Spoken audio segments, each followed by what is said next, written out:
I want to show you how I computed these offensive and defensive power ratings for the upcoming NFL season using spreads for the games in the upcoming season. I guess I used both spreads and totals in this computation. There'd be another version of this where we only compute the overall power rating as opposed to the offensive and defensive separately. And then for that version, it would be enough to just use the spreads. You wouldn't need the totals. And I first heard about this as a possibility, like making this computation in the Deep Dive podcast with Andy Molitor and Drew Dinsick. And it's in episode 345 where they talked about this. And starting around the 23:30 mark, they talk for about 15 minutes of how you can use spreads to compute power ratings, to compute like market power ratings. And just for the fun of it, I want to play this short 9-second clip from that episode. You have a couple of weeks of closing lines. You can back out of that what the average market power rating might be.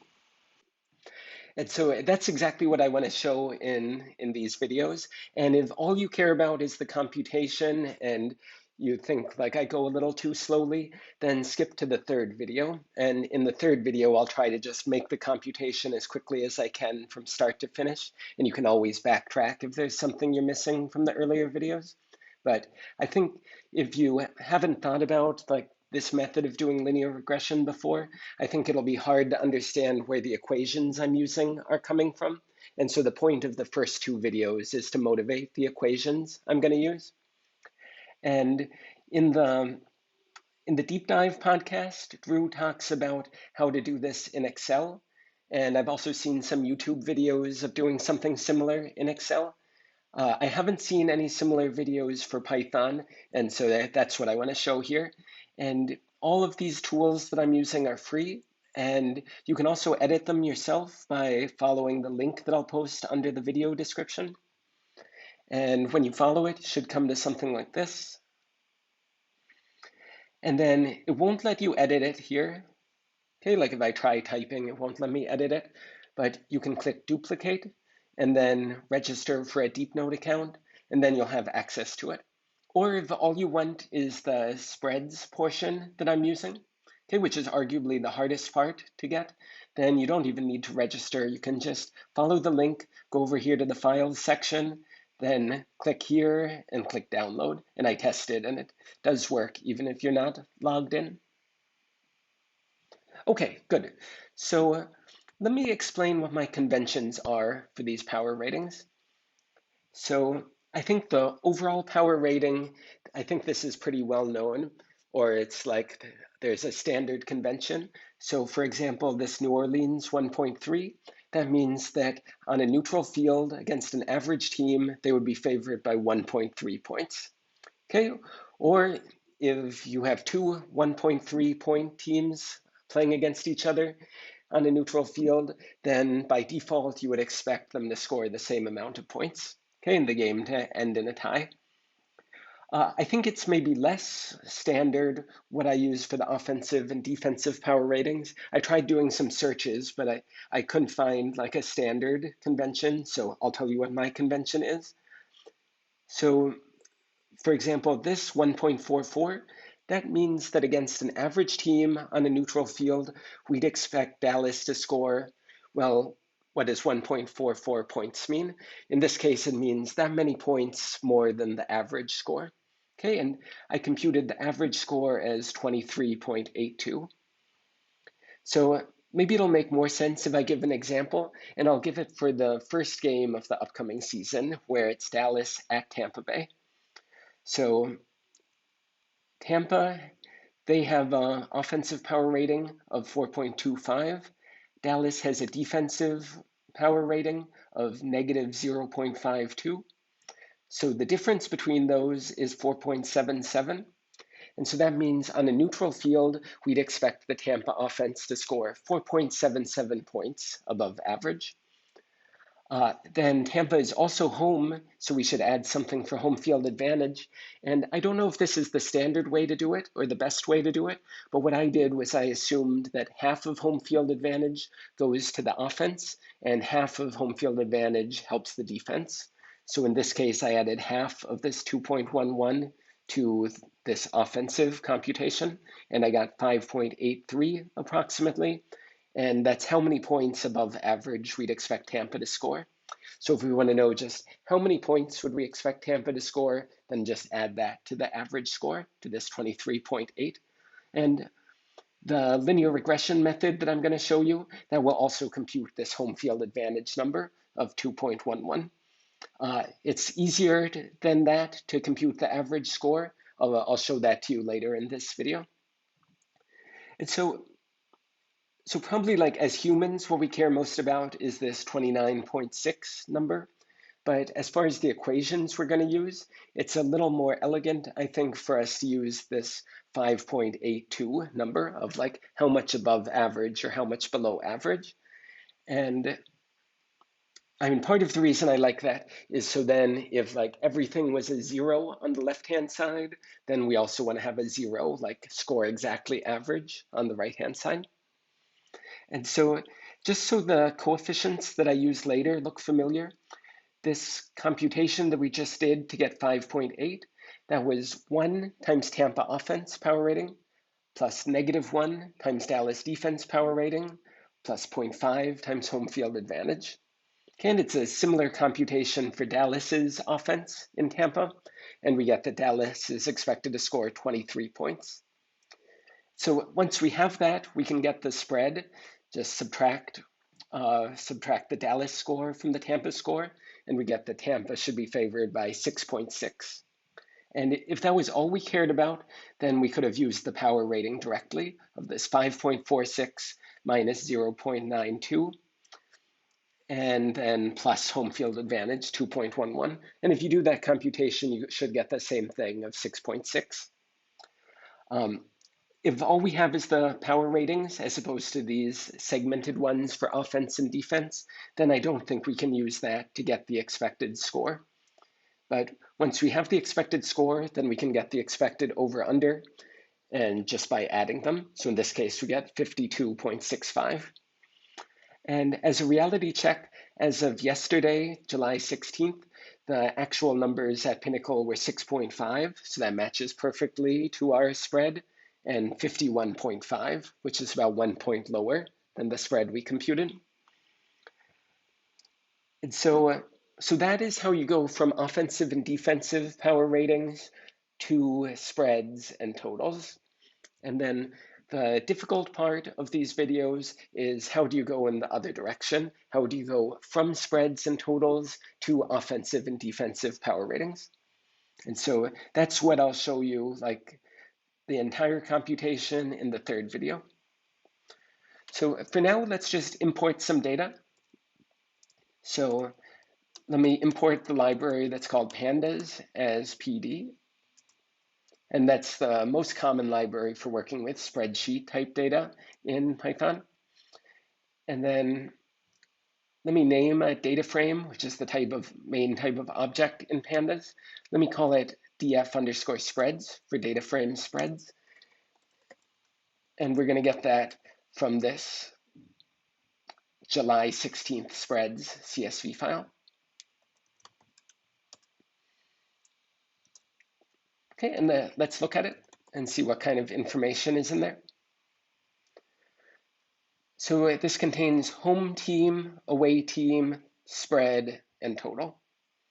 And so spread and total were like the end results of the computation we did up above.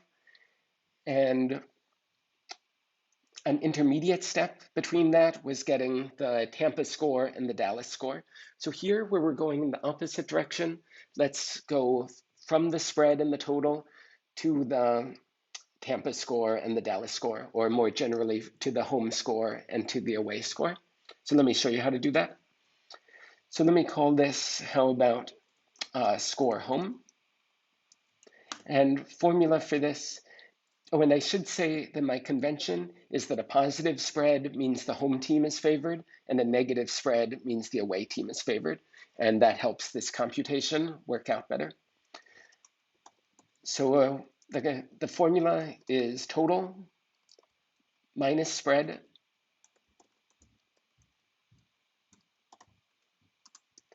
Okay, and then that divided by 2.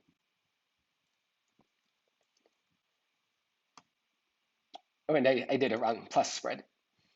And then for the away team, then it's the minus that I just had incorrectly. Okay, and so this is for the away team. So let's try this and look at it. So this notation is saying make a new column in the spreadsheet, call it score home, and define it by this formula in terms of these other 2 columns. So let's look at this. Just as a reality check, like let's maybe go to the 3rd row because the numbers work out a little easier here. So home expected score minus away expected score is 6.5, okay, which is the spread. And home score plus away score is 50.5, which is the expected total. So it looks like I did it without making any mistakes. Okay, good. And then it's a little more elegant to have the scores normalized so that the average score is 0. So let me do that. So let me make a new column and let me call it, how about scaled home?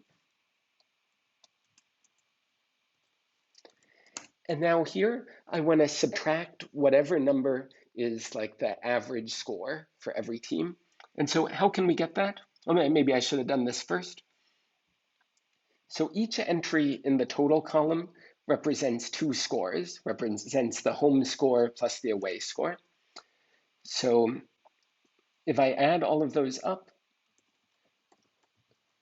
so if I add up all of those totals,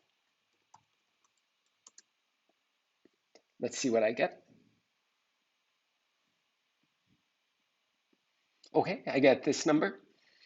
And then if I want to say what's the average score contributing to that, so it would be wrong to say 272, okay, the number of rows, because each row corresponds to 2 different scores. Okay, so I should do 2 times 272. And I've made a mistake here. Do you see what it is? Like this certainly isn't the average score. A problem is I need to put this in parentheses.